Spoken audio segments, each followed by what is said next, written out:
What's up, Nomadic community? We're here again. We're going live today with Kate Shifman from Ericeira, Portugal. Super excited to have her on the show.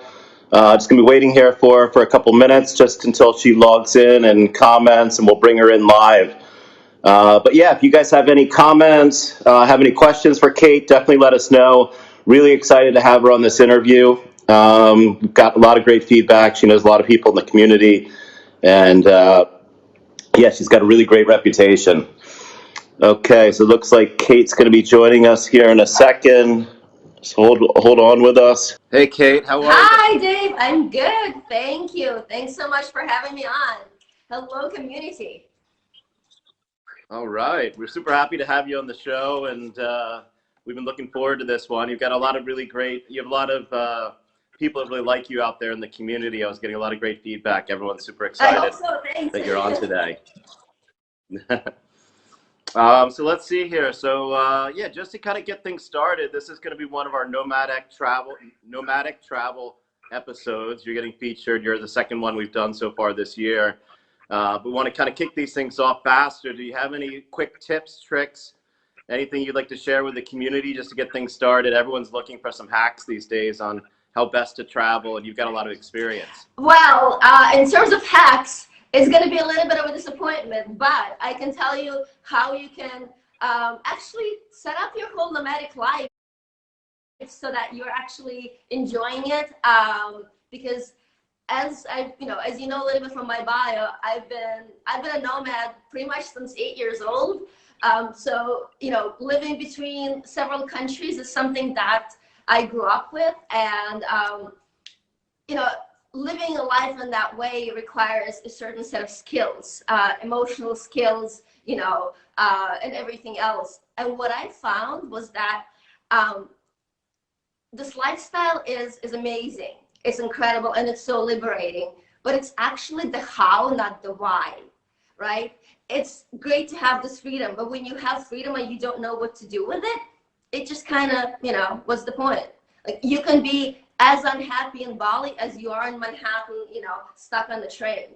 So what I would say, if you are embarking on this lifestyle, or if you have recently done so and you're somewhere in your travels, look for your why, look for your North Star, understand your purpose, what it is that you're trying to achieve, trying to accomplish. Because you can do that on the road or off the road. But if you have that purpose, your life will become so much richer, and everything will take on this new meaning. So that's what I would like to offer as an advice. As someone who's lived in several different countries, it's so amazing to land in a new place. It gives you an immediate jolt of inspiration, and we all know this, right? But it does wear off. What carries you through is that purpose, and that commitment to what your truth is. For me, I went from kind of like, complete nomadic to, a business that I had all over the world, to that, completely sedentary in Manhattan for many years, in the corporate world.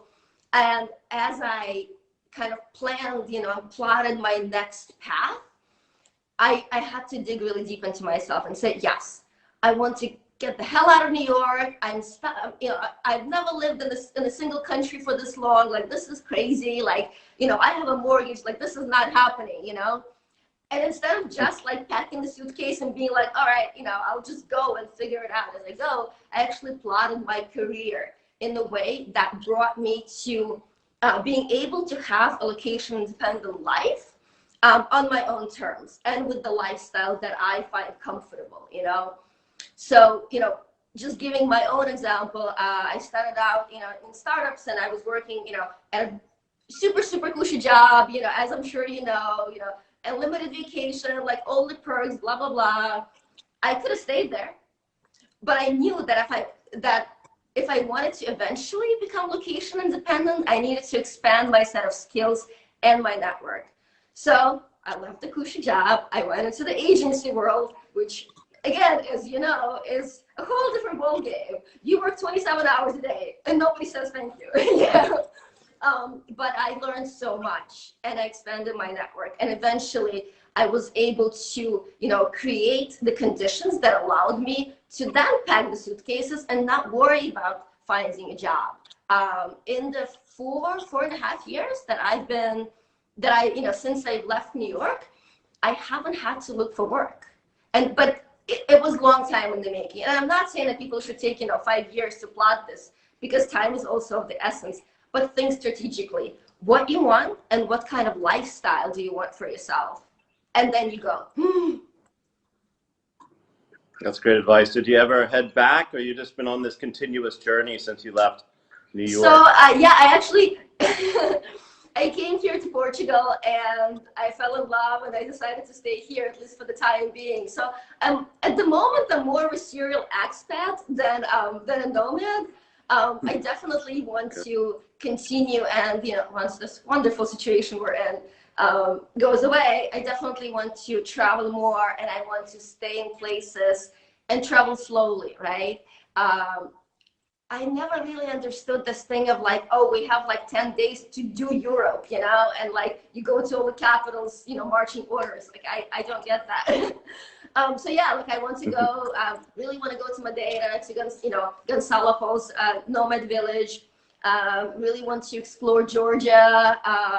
Really want to explore Morocco, but like slowly, a month, 6 months at a time, to really immerse myself. So when you moved to Portugal, you fell in love with Portugal, or you met a Portuguese man? I fell in love with the cliffs. With the cliffs? I came here on vacation. Me too. And well, I had the story. I was staying in Lisbon, and I took a train to Porto. And train travel is so romantic. So I met this like older, enigmatic Portuguese lady that spoke like a million languages and was super, super mysterious. We had this beautiful conversation on the train, and she says, "You need to go to Porto Covo." I had no idea what it was. I went back to Lisbon, rented a car, looked up Porto Covo, went there, and I was like, "Oh shit, the cliffs! I need to live here." So that's what happened. Oh, awesome. Yes, you've hiked a little bit of the Route to Vicentina then, along the cliff lines here in the south. Love it. Yeah, super beautiful. Love it. Yeah, that's where I live. I hiked it down here, and that's where I ended up. I love the cliffs too. It's super cool. So, in terms of your inspiration, was there any one, or what really inspired you to be nomadic? It sounds like you've been living this lifestyle your whole life, but what was it that really inspired you to get out there and just take off and do it? So yeah, as I was telling you a little bit about kind of the way I grew up, I started coming, twice a year to New York City from, post-communist Ukraine since I was 8 years old. So imagine this kid like getting on the plane twice a year, from one world to a completely different world. And so that idea of transformation through travel was really instilled in me early on. And the idea of kind of like living these mini lives, trying on a different life in a different location. So I've always been enamored by it, and I think that was my biggest inspiration. Yeah. Cool. So on this whole adventure and journey that you've been on, I'm sure you've had a lot of amazing experiences, but what would you say has really been your most transformative experience? Yeah, there are so many. The first experience of, soaring into the sky as a little kid and landing in New York City, that blew my mind completely. I also really enjoyed back in the day, I actually owned a press photo agency, and I lived in like so many different countries at the same time. And I loved it, the rush, the experience of like, wow, now we're just jumping on the plane and you're flying here to do this festival or that festival, that rush, the dynamism. That's what really made me so excited about this lifestyle. That's awesome. Yeah, it's like really inspiring, just that ability to go with the flow and just kind of be able to experience things as you're traveling and just have make friendships, and just really, really awesome. Exactly. And you made a great point about connection. I've met so many incredible people on the road. I would say, actually, I think I have a much easier time finding friendships, true friendships, and true connection among people who are nomadic. I've made so many friends here in Portugal. Ah, Michelle. Hi, Michelle. Exactly. Yeah, I think living in a place like New York, no one has time for anything, right? Because the rent is too damn high. So coming to a place where there are more like-minded people and people from different places, so they don't have established networks. They're open more to connection. That's been incredible, So I feel really so much more connected to others, and my community has become so much more diverse and higher quality since I've moved here and since I connected with all these various nomadic people. So how do you stay in touch with all these people? Because I know, like, for us, we travel, we meet people in these different places around the world. Like, how do you stay connected with them? Or do you meet up with them once in a while? You're friends with them on WhatsApp? You get all these global connections. Yeah, WhatsApp, Facebook, Instagram, just texting people and saying, hey, like, I've got an extra bedroom. I live in a great place in Portugal. Like, come visit me, Mm-hmm. Ah, super cool. Well, awesome. So out of all these places you've been to, what is the best place you've been to? If you pick out all the ones you've traveled throughout the world, what really stands out? We want to know your best place, the worst place, and where are you going next? Okay. I really do think Portugal is the best place. And I can tell you that it's not just super subjective because I fell in love with the cliffs. But if you can,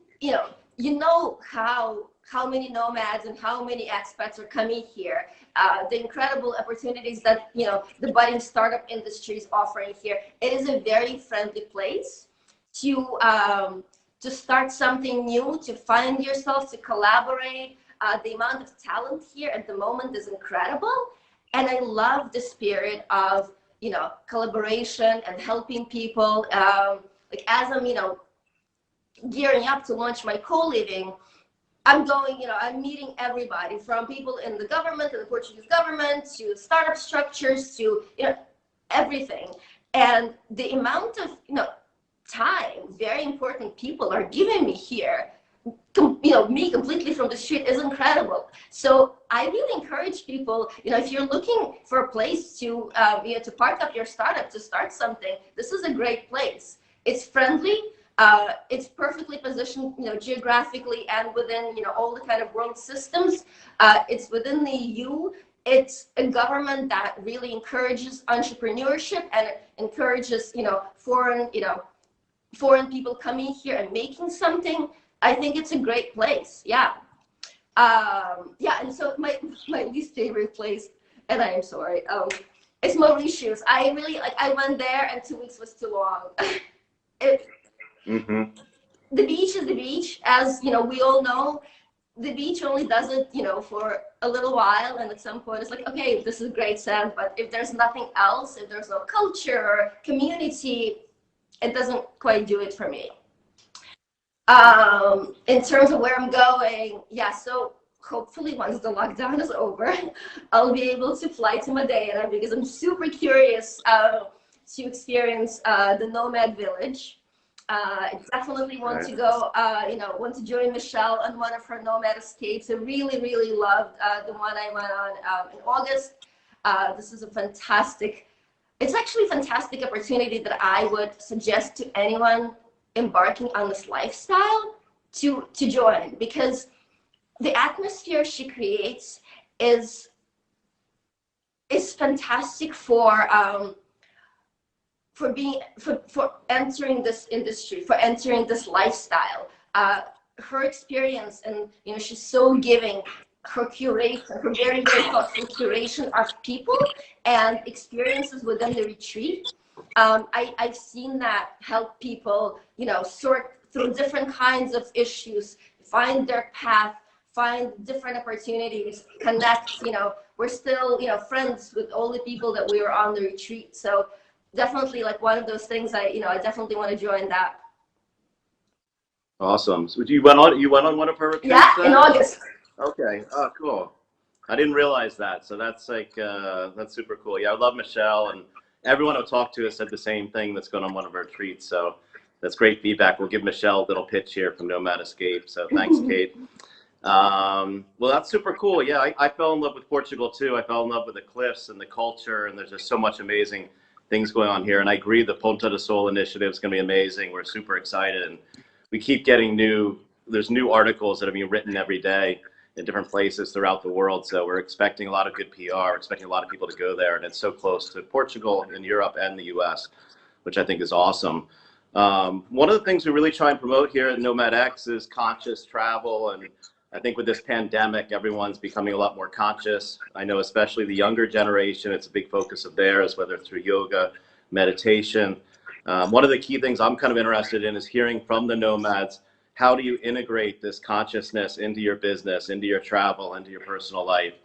I know it's hard because you're on the move, you're traveling, you might be by yourself a lot, but I see this as like a really key aspect of the nomadic lifestyle, not just the hustle and not just the business, but how to kind of keep it all in balance. Yeah, and it's a great point, and I'm glad you brought it up. Yeah, so as a traveler, I would say, go deeper, not wider, right? So if you really want to explore, land in the region, take the train, take the bike, explore the region rather than, jetting off to another destination. Also, if you're really conscious about your impact, your own personal impact, look to support the businesses that are making a conscious commitment to that.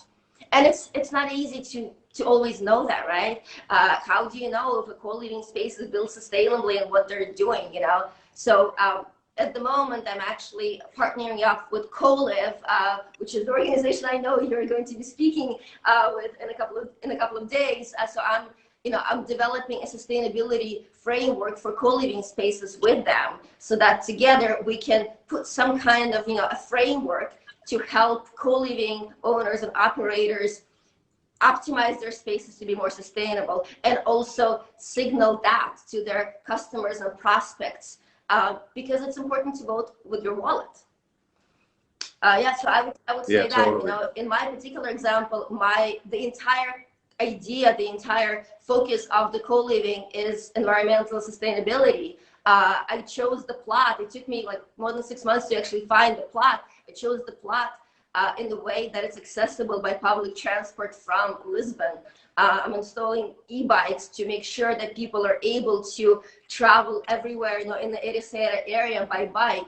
I'm, putting in different kinds of measures to help local, farmers and kind of like, local producers supply us with, food and things like that, so that to give back to the community rather than, having people go to the supermarkets. Nothing against supermarkets, but I try to support the little guys and the local guys, So everything that I'm doing for this particular space has a purpose of, contributing to the environment, contributing to greater social justice, contributing to greater environmental impact.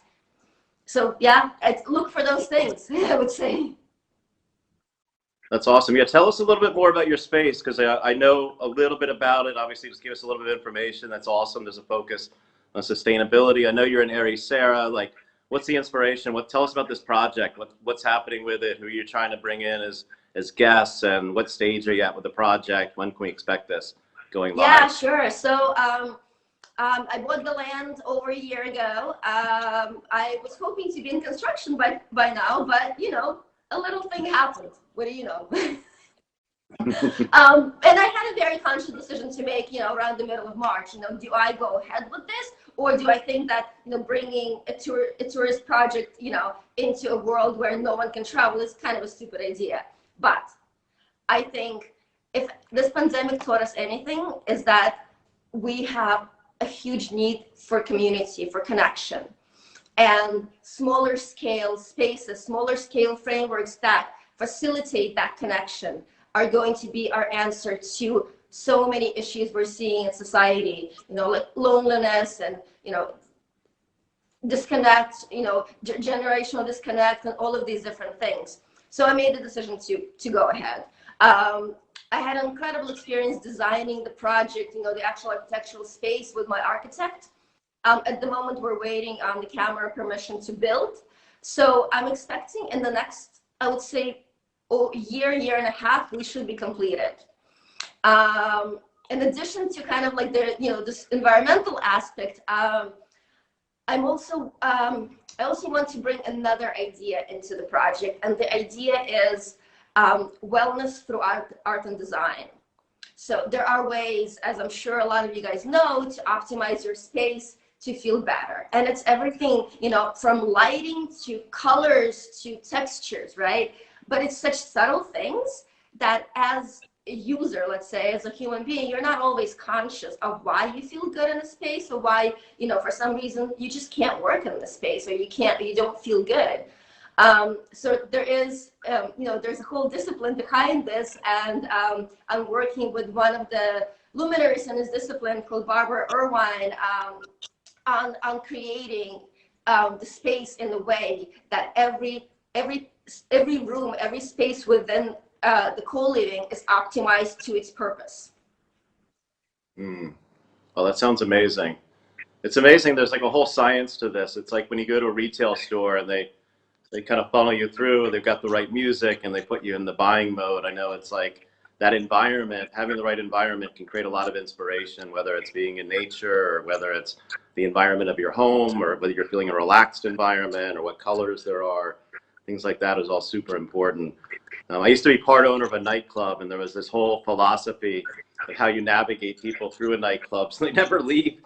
And then you don't want to serve them too quickly at the bar because everyone's meeting people at the bar. So they say there's all sorts of psychology of these spaces. And anyway, maybe that doesn't relate to yours too much, but it's still along the same lines. I think that's awesome. I think it sounds like you got an awesome space, and it's there in Ericeira, Yeah. right? Like where this. Tell us a bit about Ericeira, because we saw Ericeira hit, I think, at all-time high #3 on Nomad List about a month ago. I don't know if you saw that on Nomad List. I also know Peter Levels is actually in Ericeira as well, and Peter is the founder of Nomad List. I think that's one of the reasons why it went up on the list a bit. But yeah, tell us about Ericeira, because I see it as maybe one of the top digital nomad destinations in the world at the moment. So Absolutely. Give us the update. Yeah, it's it used to be a fishing village that I think in the 90s the surfers started to come, but kind of like very low key, and it's I think it really kind of started blowing up on the local Portuguese scene once they connected, they had a highway coming here. And then, of course, with the World Surfing Reserve. So once it was, designated as the official reserve, and it's one of 7 in the world, it actually, that put it on the map for surfers. And I think I see it in a way as like, Ibiza in the 70s, it starts, organically with this like really kind of cool, interesting, alternative community. And of course, eventually it will grow to become, what Tulum has become, for example, so everything becomes more mainstream, but at the moment, it's really exciting. What I love is there are people from all walks of life and all over the world who come here, whether or not they love surfing, because it's a hub. People get together, they do projects, they create products. It's a super dynamic community. So I love it. It's a beautiful village. It is an absolutely, most charming, picturesque little Portuguese village with the big, fish restaurants and, everything that you would expect in that kind of place. So it has that sort of, vacation charm, but it's also, on the inside, it's a cool community. It's lots of people doing cool things. Yeah. So yeah, definitely come check it out. Awesome. I invite everyone to come. We have, we have a couple of co-working spaces now. We have lots of different, hostels and bed and breakfast, and an awesome co-living coming.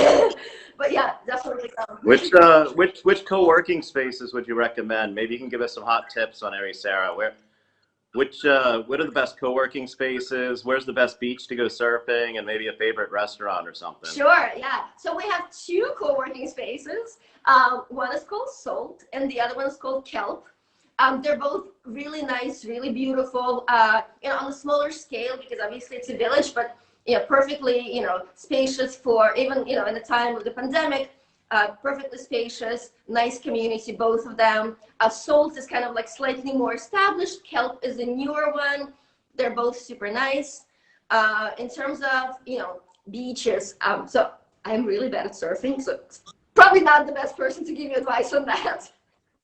Okay. But look, if you're staying in the village, even the village beach called Pescadores is fantastic. If you're starting out, that is the beach where the waves won't kill you.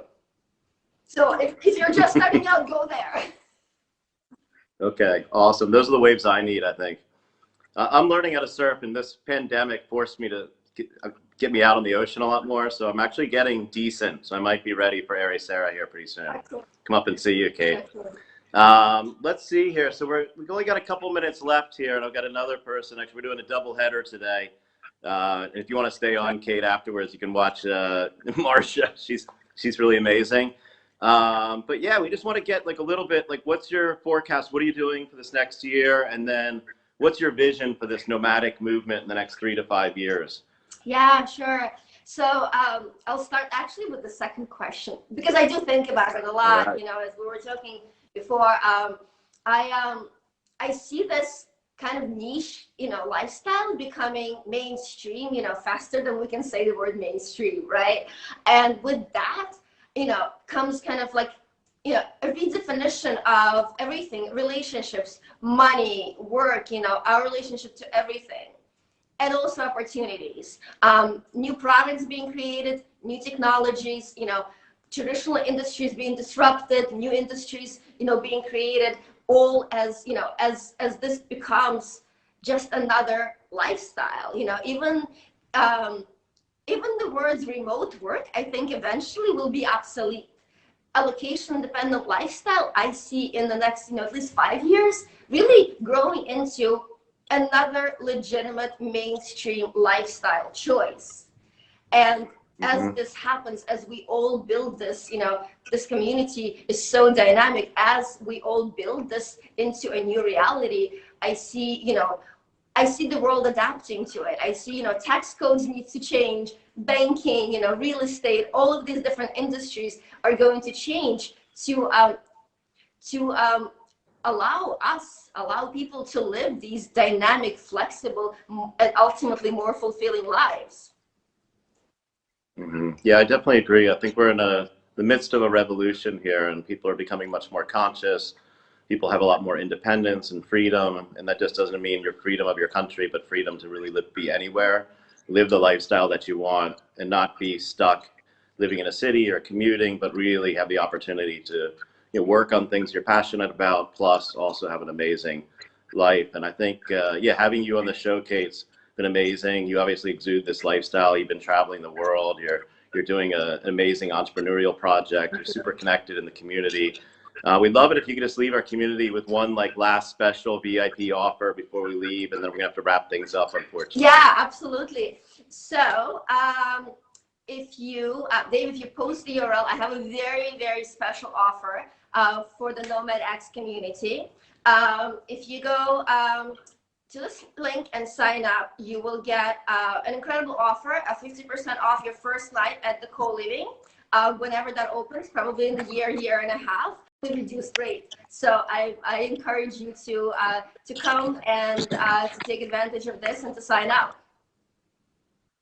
Awesome. And if any of you all are interested or you have more questions, put your questions in the comments. Kate will be going back through. We'll respond to them. If you want to reach out to Kate directly, you can just private message her. And we were just super excited to have you on the show, Kate.